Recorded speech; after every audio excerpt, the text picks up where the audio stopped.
इथं बसलेल्या किती जणांनी छावा चित्रपट बघितला? तुमच्यासाठीच एकदा जोरदार टाळ्या वाजवून घ्या. मला माहित नाही त्या चित्रपटाने किती बिझनेस केला, किती कोट्यावधी रुपये मिळवले, पण मला एवढं 100% माहित आहे त्या चित्रपटामुळे कोट्यावधी लोकांच्या घरात माझा छावा गेला.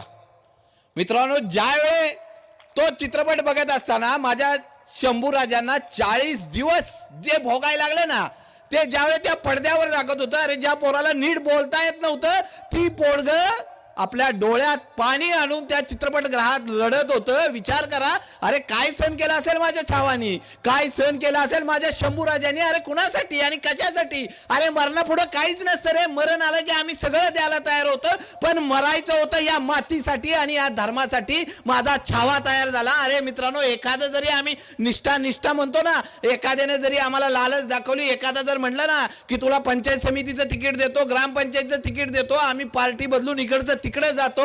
अरे तो औरंगजेब समोर होता, सगळं द्यायला तयार होता, परंतु माझा छावा सांगत होता या धर्मासाठी आणि या मातीसाठी आपल्या शेवटच्या रक्तापर्यंत हा छावा लढत राहिला. तुमच्या आमच्या पाठीचा कणा ताट होण्यासाठी आयुष्यभर लक्षात ठेवलं पाहिजे. तुमचा काय आमचा काय, इथनं पुढे जोपर्यंत सूर्य आणि चंद्र आहेत तोपर्यंत आमच्या पिढ्यांचा पाठीचा कणा ताट राहील ना, तो फक्त माझे छत्रपती शिवाजी महाराज आणि छत्रपती शंभूराजांच्यामुळे हे सदैव आपल्या पोराला सांगत